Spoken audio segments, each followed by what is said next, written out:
ఇవేని మా తల్లి దుర్గమ్మ విజయవాడలో వెలిసావు తల్లి దుర్గమ్మ మావిలో వెలుపు నీవేని మాయమ్మ దుర్గమ్మ నీ పశ్చిమనాళ్ళకు మైళ్ళ పొడవు అష్టమనాళ్ళకు మైళ్ళ పొడుగు చిన్న కారులు తిరుగుతుండును సన్నదారులు తిరుగుతుండును పూర్వమటండి విజయవాడ 4 కిలోమీటర్లు ఉండదటండి. ఇప్పుడు 12 మైళ్ళు అయిపోయింది. అయితే నీ కృష్ణానదిలో స్నానము చేసి కృష్ణానదిలో స్నానము చేసి పండగ మేము వద్దామంటే పండగమేమో వద్దామంటే కృష్ణానదిలో స్నానం ఆచరించి దర్శనానికి అమ్మ దగ్గరికి వెళ్ళడానికి రోడ్డు రద్దండి.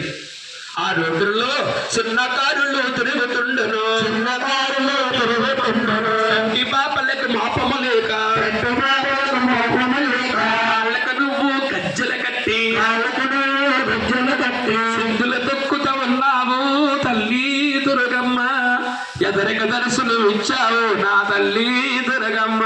విజయవాడలో వెలిసావు తల్లి దుర్గమ్మ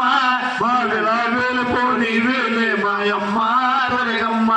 ఈ కావిడి కోళ్ళు గండ ద్వీపములు ఆవిడ కోళ్ళు కండ దీపములు కావిడి కోళ్ళు గండ ద్వీపములు ఆవిడ కోళ్ళు కండ దీపములు పుట్టుడు బూరులు నవిచ్చాలతో గుట్టుడు మూడు నడిచాలతో పసుపు కుంకుమ పై డొంబిస్తూ పసుపు కుంకుమ పైడం పెట్టు మేకల గడ్డల పీకల కోసి వేటల గొర్రెల పీకల కోసి గులు ధూపము నీకని వేస్తే ముగ్గురు రూపము నీకని వేస్తే నాలుగు సాపిత వచ్చావా తల్లి దుర్గమ్మ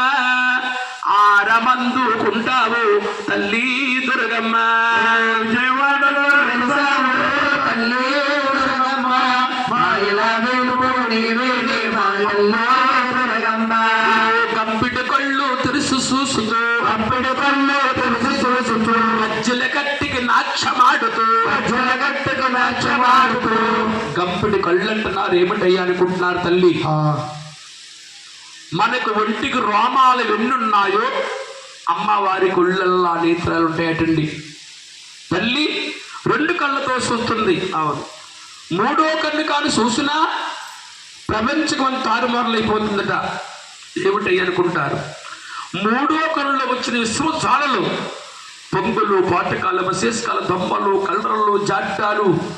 నోటికి కాళ్ళు సృష్టించేస్తాయి. 3వ కన్నే కాని చూడకుండా ఉంటే అమ్మ పొంగు బూరులు నవించాలతో పొగుబోరులు నవచాలుతూ ఆవిడి కోళ్ళు గండ దీపములు ఆవిడ కోళ్ళు కండ దీపములు కలగర్రులు పీకల కోసి మేకల గొర్రెల పీకలు కోసి పసుపు కుంకుమ పైడం వేస్తూ పసుపు కుంకుమ పైడం వేస్తూ ముగ్గుల ధూపము నీకని వేస్తే ముగ్గురు రూపము నీకని వేస్తూ నాలుగ సాబిత వచ్చావా తల్లి దుర్గమ్మ ఆరమందుకుంటావు తల్లి దుర్గమ్మ విజయవాడలో వెలిసావు తల్లి దుర్గమ్మ మాయల వెలుపు నీవేనే మాయమ్మ దుర్గమ్మ అండపిండ బ్రహ్మాండమంతయు అన్నపిండ బ్రహ్మాండమంతరు అండ పొడవున 4 సాపి కొండ పొడుగున నాలుగు చాపి అండంటే ఆకాశం అండి. అవును పిండ భూదేవి అండపిండ బ్రహ్మాండమంతయు అన్నపిండ బ్రహ్మాండమంతరు అండ పొడవున 4 సాపి కొండ పొడుగున నాలుగు చాపి రక్త బిందువులు కింద పడవగా రక్త బిందువులు కింద పడవగా రక్త బిందువులు అంటున్నారు ఏమిటనుకుంటారు. ఆ జగన్మాత రాజరాజేశ్వరి పరమేశ్వరి చండికా స్వరూపిణి మహిషాసురుణ్ణి సంహరించినప్పుడటండి ఒక రక్తం చుక్కే కాని భూలోకాన్ని పడితేరట 1000 మంది మహిషాసురులు అవుతారట. ఆవిడ హతమార్చలేదు. రక్త బిందువులు కింద పడవుగా రక్త బిందువులు కింద పడవగా మో నిండా పసుపు రాసి మగము నిండా పసుపు రాసి అంతక సారడ ఒట్టు పెట్టి రక్తక సారుడ పుట్టు పెట్టి తుమ్మలుగా గాజులు వేసి పుట్టుగా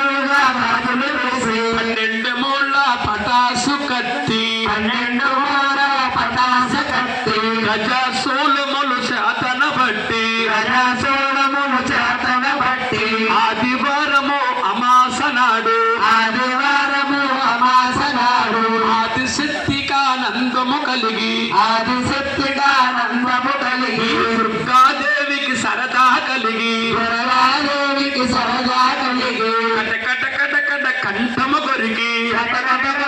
కంఠము కొరికి మహిషాసురుణ్ణి సంపితువా తల్లి దుర్గమ్మ ఎంతో సల్లన దేవతవ మాయమ్మ దుర్గమ్మ తల్లి దుర్గమ్మ దేవతవి మాయమ్మ దుర్గమ్మ ఆంధ్రాలో వెలిసావో తల్లి దుర్గమ్మ ఆడపడుసుగా పిలిసాము తల్లి దుర్గమ్మ నీవు ఆంధ్రాలో వెలిసావు తల్లి దుర్గమ్మ ఆడపడుసుగా పిలిసావు మాయమ్మ దుర్గమ్మ తడిసే కోడల తడిలే ముడులు పరిసేవాడుల తనమే ముడులు దీపములేక దిగులు సందుతూ దీపములేక దిగులు సందుతూ వేలు మెరుపులు విస్తావు తల్లి దుర్గమ్మ ఎంతో సల్లన దేవతవ మాయమ్మ దుర్గమ్మ విజయవాడలో వెలిసావు తల్లి దుర్గమ్మ బాగులాగుండు నీవేవి మాయమ్మ దుర్గమ్మ నూట నొక్క దేవతవ తల్లి దుర్గమ్మ విజయవాడ